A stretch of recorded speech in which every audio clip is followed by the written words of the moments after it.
स्वागत है आप सभी का।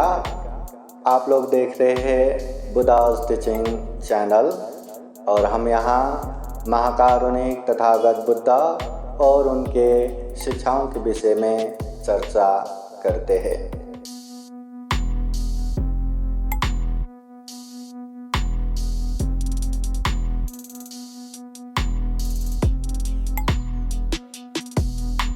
महाकारुणिक तथागत भगवान बुद्ध को त्रिबार वंदना। महाकारुणिक तथागत बुद्ध द्वारा देशित स्वाख्या धम्म को त्रिबार वंदना। महाकारुणिक तथागत बुद्ध के आर्य श्रावक संघ को त्रिबार वंदना। परम पूजनीय बोधिसत्व डॉक्टर बाबा साहब अम्बेडकर आज के विशेष परित्राण तथा धम्म कार्यक्रम में उपस्थित पूजनीय भिक्षु संघ, श्रामणगण, श्रद्धा संपन्न उपासक उपासिकाएं। महाकारुणिक तथागत बुद्ध जो धम्म हमें बताता है, धम्म जो हमें सिखाता है, जीवन में आने वाले अनेक तरह के विघ्न, बाधा, तकलीफों से दूर रहने के लिए, हर तरह के दुखों से मुक्त होने के लिए और यह मनुष्य जीवन सुखमय शांतमय बनाने के लिए तथागत बुद्ध उपदेश देते हैं।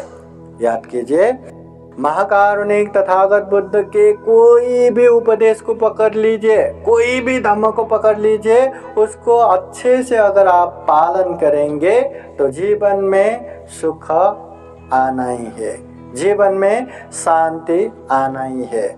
और सभी धम्म को अच्छे से समझ के अच्छे से पालन करेंगे तो सभी दुखों से मुक्त निर्वाण भी प्राप्त होना ही है। महाकारुणिक तथागत बुद्ध के धम्म केवल जानने के लिए, सीखने के लिए, समझने के लिए नहीं, इसको पालन करने के लिए है। जिस तरह छाती में बाण लगा हो तो क्या करना चाहिए? सबसे पहले वो बाण निकालना चाहिए। बाण निकाले बिना ये बाण किसने मारा, क्यों मारा, बाण मारने वाला कौन है, उसका नाम क्या है, गोत्र क्या है, ऐसे पूछते रहेंगे तो बाण की वजह से उसका जान जाएगा, मगर वो प्रश्न खत्म नहीं होगा। इसी तरह जीवन में अनेक व्यवहार है, ये भी करना है, वो भी करना है, परिवार का व्यवहार है, अपने संतान के प्रति व्यवहार है, काम के प्रति व्यवहार है, अनेक व्यवहार है, मगर मूल उद्देश्य दुख है तो दुखों से मुक्त होने वाला वो उद्देश्य रखना चाहिए। अगर वो उद्देश्य न रखते हुए नहीं मुझे ये भी करना है, वो भी करना है करके अपने व्यवहार में अटक के रहेंगे तो जीवन खत्म हो जाएगा, दुख खत्म नहीं होगा। इसी तरह इसलिए महाकारुणिक तथागत बुद्ध कहते हैं, जिस तरह घर से निकले और निकलते ही सर पे आग लग गया तो क्या करेंगे? लगा तो लगने दो, ये सर तो मेरा ही है, मेरा इतना काम है, ऐसा मीटिंग है, ऐसा क्लास है, ऐसा मैं बिजी हूँ, मुझे यहाँ जाना है, वहाँ जाना है, सारे जगह पे जाके सभी काम निपटा के आराम से वो आग बुझाना है या पहले आग बुझाते हैं? जैसे ही सर पे आग लगा, दुनिया के सारे काम एक तरफा सबसे पहले आग बुझाते हैं। इसी तरह महाकारुणिक तथागत बुद्ध कहते हैं, जीवन में अगर सही मायने में प्रायोरिटी रखना है, प्राथमिकता देना है तो दुखों से मुक्त होने के लिए ही है। जिस तरह औरंगाबाद से हम यहाँ आए तो गाड़ी में आए, गाड़ी की वजह से हम पहुँचे, मगर गाड़ी सिर्फ वहाँ से यहाँ पहुँचने के लिए है। जीवन में वो गाड़ी इम्पोर्टेंट नहीं है, गाड़ी को भी पूजा करके हम यहाँ नहीं पहुँच सकते। उसी तरह केवल ये धम्म इतना महान है, इतना बड़ा है, ये तो तथागत बुद्ध ने दिया हुआ उपदेश है, सभी धम्मों से श्रेष्ठ है, उत्तम है। अगर श्रेष्ठ उत्तम नहीं होता तो परम पूजनीय बोधिसत्व डॉक्टर बाबा साहब अम्बेडकर ये धम्मों को क्यों दीक्षा देते, ये धम्मों को अपने समाज को क्यों दीक्षा दिलाते, है ना? तो ऐसे धम्म का प्रशंसा ही करता रहेंगे भजन कीर्तन ही करता रहेंगे मगर पालन कुछ नहीं करेंगे तो ये धम्म हमारा कल्याण करने वाला नहीं है। इसलिए बुद्ध बार बार कहते हैं भिक्षुओं, ये जो मैंने धम्म का उपदेश दिया है ये धम्म नाव समान है। नाव समान, जिस तरह एक नाव बड़े से बड़े नदी पार करने के लिए काम आता है, जो नदी हम शारीरिक रूप से तैर के पार नहीं कर सकता, जहाँ कोई पुल नहीं है, तो ऐसी जगह पे वो नाव आराम से एक किनारे से दूसरे किनारे पहुंचा देता है। वैसे ही जीवन में अनेक अनेक भव दुख है, अनेक अनेक दुख, जन्म से लेके मृत्यु पर्यंत तक अनेक अनेक दुख है। जन्म होना दुख, बुढ़ापा आना दुख, बीमार होना दुख, मृत्यु होना दुख, जो इच्छा करते वो पूरा न होना दुख, प्रिय से विछोद होना दुख, प्रिय से संयोग होना दुख, संक्षिप्त में ये पंच स्कंद रूपी नाम रूप धारण करना ही दुख। जीवन के हर क्षण में हर मोड में दुख ही दुख से भर पड़ा है। तो ऐसे दुखमय भव सागर से पार करने के लिए ये धम्म है। जिस तरह हम बीमार होते हैं तो डॉक्टर के पास जाते हैं और डॉक्टर हमें अच्छा सा दवा लिख के देते हैं, हम दवा भी लेके आते हैं, तो वो दवा हम लाके अरे ये इतना अच्छे डॉक्टर ने दिया हुआ इतना अच्छा दवा, ये दवा लूँगा तो मेरा बीमार खत्म हो जाएगा करके वो दवा को हम पूजा ही करके रखेंगे।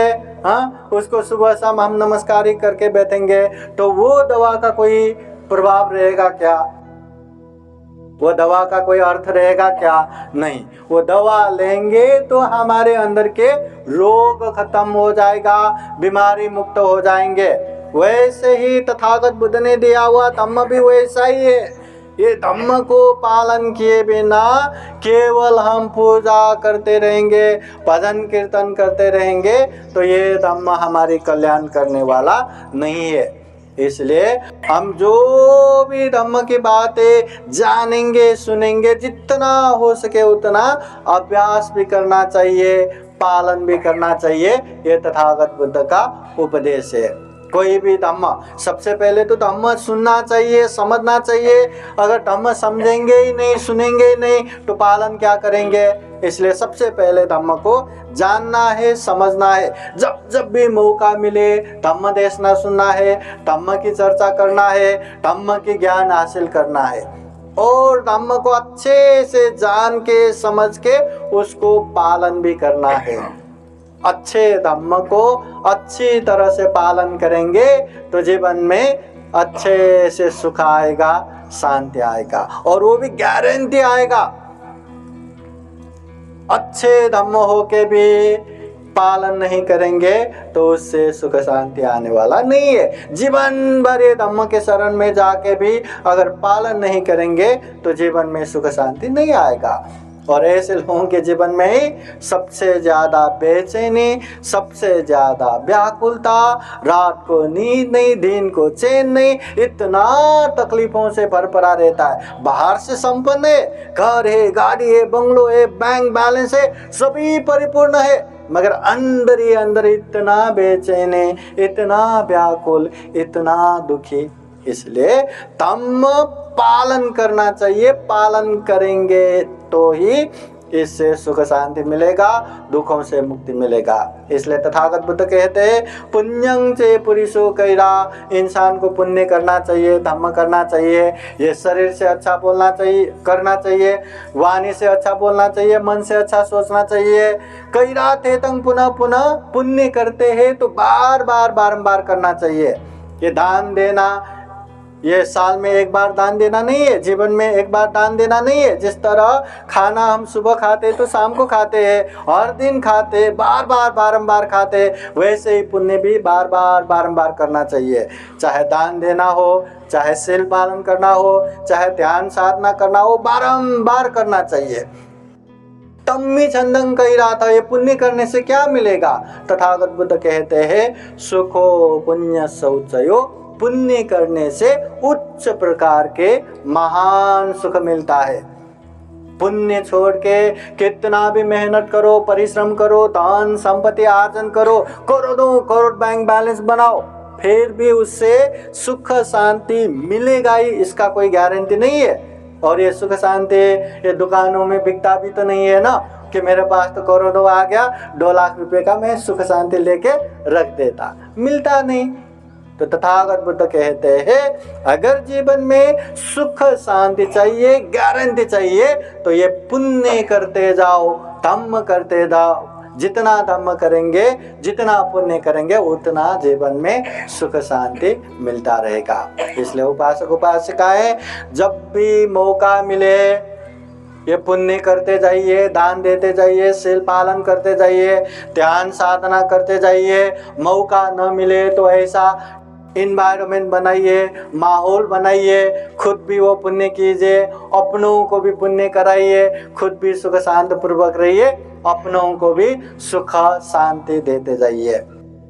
तो उपासक उपासिकाएं जीवन में हम इसी तरह का पुण्य बार बार बारंबार कर सके, ये दुर्लभ, यह अमूल्य, ये सर्वश्रेष्ठ मनुष्य जीवन को सफल बना सके, सार्थक बना सके, और जीवन में ढेर सारे पुण्य करते करते अंत में जन्म जरा व्याधि मरण से मुक्त, जिसे हम विमुक्ति सुख कहते हैं, जिसे हम निर्वाण सुख कहते हैं, वह निर्वाण भी साक्षात्कार कर सके, ऐसी कामना करते हुए ये छोटा सा धम्म देशना यहीं समापन करते हैं। सबका मंगल हो, सबका कल्याण हो। भवतु सब मंगलं। साधु साधु साधु। बुद्धं नमामि, बुद्ध को नमन करता हूँ। धम्मं नमामि, धम्म को नमन करता हूँ। संघं नमामि, संघ को नमन करता हूँ।